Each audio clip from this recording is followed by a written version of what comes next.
We have all these people saying, it's the Jews, it's the Jews, it's the no good, dirty Jews. Those Jews were there in the 9/11 and they danced on top of those cars. Why, of course they were. They were serving the Pope. The Mossad serves the Pope. The Mossad is a branch of the Central Intelligence Agency. The Latin Kingdom of Jerusalem, which we call Israel, which the Lord's Jewish people, Jewish, Hebrew, Israelitish people have a right to their land. But that Latin Kingdom of Jerusalem is ruled by the post-Masonic Jewish labor Zionists. And what they do, all the Jews in general are blamed for, and that is a sin and a crime, and it will drive us to persecute the Jews in this country if we make the same mistake Germany made. Now listen to this quote. This is Louis S. Bauman, Bible-believing, born-again, Christ-loving Jew in 1939, and he was an American Baptist preacher. And this is what he wrote. At the time of Jacob's trouble, an answer to the question of a little Jewish girl, what makes folks hate us so? Quote, the truth is the Roman Catholic Papa is the real internationalist. And every Roman Catholic who places the Holy See first in his allegiance is himself an internationalist. It is the Roman Catholic Jesuit and not the Jew who dreams most of a super state with his own most worshipful master at the helm. Unquote. Friends, brethren, it's the Pope who's the great internationalist.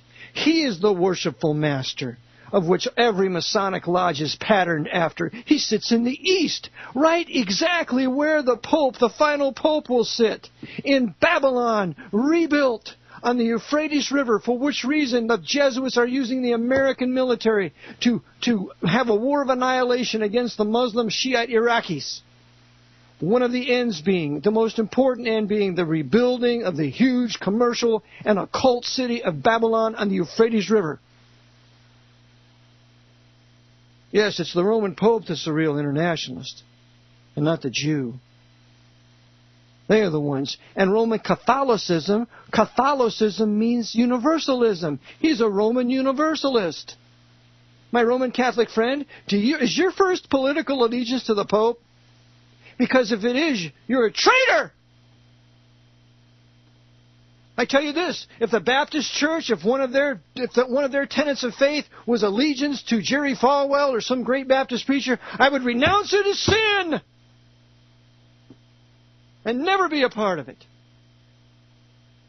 Better to be a nationalist and an atheist than a Roman Catholic or a Muslim or an apostate Protestant and an internationalist. Nationalism is established by God. We're to have our own race, our own language, our own culture with geographic borders for every people. That is nationalism. The papacy hates nationalism and loves internationalism. It loves diversity. So we can mix it all up and nobody knows anything. We have no common history so that the Jesuits can conquer us. That's what's being done here. Another quote. Let's learn some more about this man called the Pope. That every Protestant minister should be telling you, but they're not, because they're a bunch of apostates. We read in St. Thomas Aquinas, who was Rome's so-called angelic doctor, in his Summa Theologica in 1272. This is what he wrote about the Pope. The Pope, by divine right, hath spiritual and temporal power as supreme king of the world. My fellow Americans, do you think the Pope's the king of the world? Do you think that king of the world has the right to run your government? He's doing it. Do you think he has the right to determine our economic policies? He's doing it with his Federal Reserve Bank. Do you think he has the right to determine our rights as to what rights we should enjoy and what we shouldn't? He's doing it with 5 Roman Catholics on the Supreme Court and a Jew who's a member of the Council on Foreign Relations and an apostate Protestant who you might as well call a Roman Catholic. That Supreme Court's doing what Rome tells it to do by way of the Archbishop of Washington, D.C., advised by the Jesuits at Georgetown University. That is American government, and that's what we ought to be taught in college when we learn about American Government 101. Because Washington is nothing but a daughter of Rome. just like London, just like Paris, just like Moscow, just like Mecca. They're all daughters of Rome. Here's another quote with regard to the Pope. Lucius Ferraris wrote in his Bibliotheca Prompta, 1763, which has been adopted as a standard of Roman Catholic law, as follows. And here's what he wrote. Quote, on account of the excellence of his supreme dignity, he is called Bishop of Bishops, Ordinary of Ordinaries, Universal Bishop of the Church, Bishop or Diocesan of the world. Yeah, Bishop of the world. Divine Monarch. Divine Monarch. Do you understand, people, why he wears white? When you see him, he's wearing white.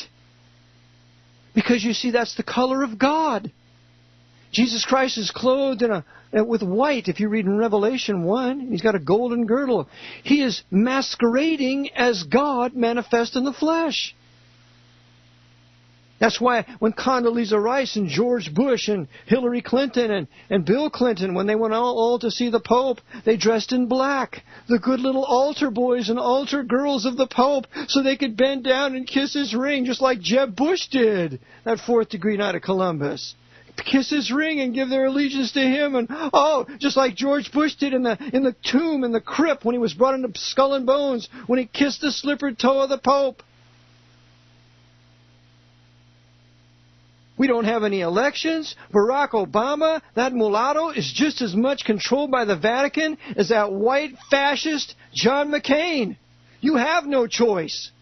And Hillary Clinton the same, if she should happen to be the Democratic candidate. They're all CFR controlled or members of it, and they are completely at the feet of the Archbishop of New York, Edward Cardinal Egan, whose massa is the Pope, Benedict XVI. And by the way, the Pope's going to be at St. Patrick's Cathedral, I think, on this coming Sunday. So if any of you people want a real theatrical performance, you need to go see it. And if you've never been in St. Patrick's Cathedral, it's a palace. It's unbelievable. And St. Patrick's Cathedral is called the political powerhouse of the United States. It is called the powerhouse. Nothing goes down in New York City. That Jew, that Masonic Jew, Michael Bloomberg, he doesn't get to be governor or mayor of New York City unless Cardinal Egan says so. Unless that Jesuit Joseph A. O'Hare, who helped him to get to that office, says so. Those are token Jews working for the Pope, betraying their own people. Let's read another one. This is a quote from a priest, David S. Phelan, in 1913. Quote, Why, if the government of the United States were at war with the Church, we would say tomorrow, to hell with the government of the United States. And that's every Roman Catholic priest, folks. To hell with the government of the United States. And if the Church and all the governments of the world were at war, we would say, to hell with all the governments of the world. Yeah. Why is it the Pope has such tremendous power? Why, the Pope is the ruler of the world. All the emperors, all the kings, all the princes, all the presidents of the world are as these altar boys of mine, unquote. That's right. This priest said that George Bush is an altar boy of the Pope. And obviously we see that when Bush and family went to the funeral of John Paul II. There he is on his knees before the dead body of that man of sin, paying homage to him. He's just an altar boy. Now, this is the doctrine of Rome, folks. This is not what any Protestants are saying. This is not what any Baptists are saying. And, of course, this is what I'm saying. These are the doctrines of the priests, of canon law. So you Roman Catholics, do you really believe this? If you do, this is not the country for you. You are living under the blessing of a Protestant constitution, including the right to own and bear arms. Every Roman Catholic that is owning a gun can attribute that right to some Protestant or Baptist that gave that right to you. And now you're going to work for your Pope to do away with our Constitution? To spit in the face of Protestant